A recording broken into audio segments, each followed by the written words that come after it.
Oui, on dit souvent, et les philosophes, quand ils commencent un cours de philosophie, commencent souvent par dire que la question qu'est-ce que, la question de l'être, est la question inaugurale de la philosophie.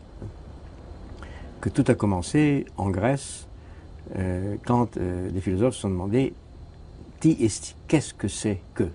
Autrement dit, quelle est l'essence de ceci ou cela? Et que veut dire le mot être?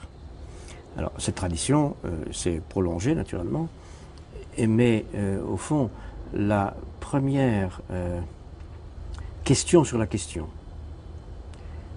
qui s'est imposée à moi à partir naturellement de lecture, je ne l'ai pas inventé.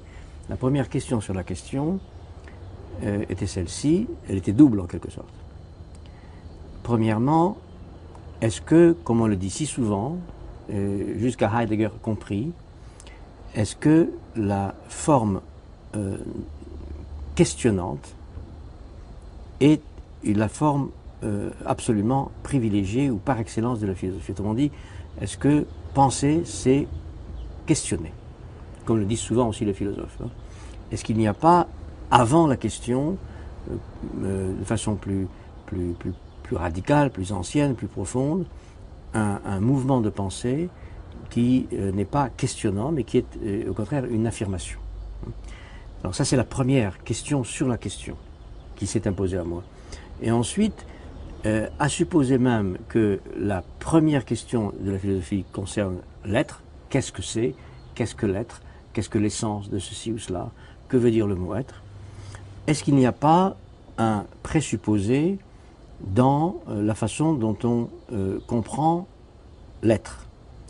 Et là, c'est une question naturellement que je n'ai pas inventée, mais que j'ai héritée d'une certaine manière de Heidegger et que j'ai à ma manière réinterprétée. Heidegger soupçonne les philosophes grecs et toute la tradition en vérité d'avoir privilégié dans l'être l'étant, c'est-à-dire being, c'est-à-dire le présent, ou le participe présent, ou la présence de l'être. Hein. Autrement dit, est-ce qu'on n'a pas privilégié dans l'interprétation de l'être, et dans la question qu'est-ce que, une modalité du temps qui est le présent, ou la présence du présent. Hein. Et dès lors qu'on soupçonne ce privilège de la présence du présent, ou ce privilège qui consiste à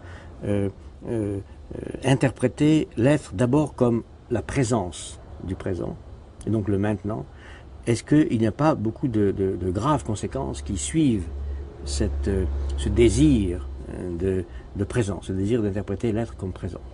Alors ça, c'est une question que Heidegger avait formulée à sa manière et que j'ai essayé d'entraîner ailleurs, de déplacer, de réinscrire dans des terrains différents, dans des corpus différents, sur des textes que Heidegger n'avait pas lui-même interrogés. Donc la question revient à celle de la présence. C'est tout ce que j'ai essayé d'écrire sur la trace, sur l'écriture, qui est justement la condition non présente de la présence. C'est-à-dire que pour avoir accès à de la présence comme telle, à de l'être comme présence, il faut l'expérience de ce que j'appelle la trace, c'est-à-dire le rapport à autre chose, à l'autre, et quelquefois même à l'autre que l'être.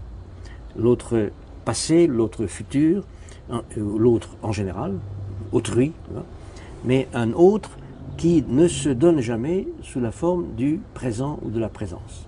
La trace, au fond, la pensée de la trace, telle que j'ai essayé de l'élaborer, est une remise en question, et de la question, et de la forme questionnante de la pensée, et de l'autorité du présent ou de la présence.